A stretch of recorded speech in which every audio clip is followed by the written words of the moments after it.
When I got off the plane, a notification popped up on my phone. It was an announcement of my wife's wedding to her lover on social media. I rushed to the company, but I was stopped by the HR director at the elevator. "You are fired. Our company doesn't need freeloaders like you." I was utterly confused. Wasn't this my own company? "Is this a direct order from Claire Luna?" I inquired. "Ha ha, you are just a nobody in the company.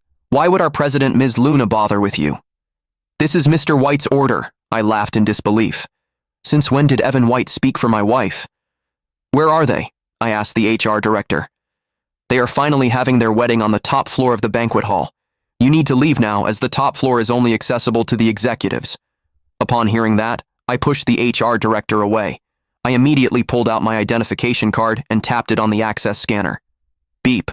Highest authorization confirmed. Welcome back. I felt dizzy for a moment when I saw the sign on the door of the banquet hall. "Welcome to our wedding." Claire's voice came through the door. "Thank you everyone for taking the time to attend my wedding with Evan, as well as the baby shower." The journey. When I pushed the door open, I could feel the lively atmosphere inside. My mother-in-law, Susan Lynette, had always been cold to me.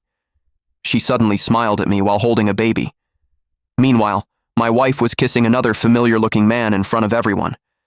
As they parted, I clenched my fists amidst the cheers of the guests. Evan, that ungrateful scumbag. When his family's company was facing bankruptcy, Evan turned to Claire. Claire, for the first time in our 10-year marriage, begged me to help him. She asked me to hand over the project I had completed to him. Evan, who was on the other end of the phone, also pleaded with me. He claimed he would repay my kindness one day. I knew they had both grown up together as kids, but Claire had sworn to me whatever they had before was all in the past. Furthermore, she informed me that she had arranged an easy position for Evan at the company.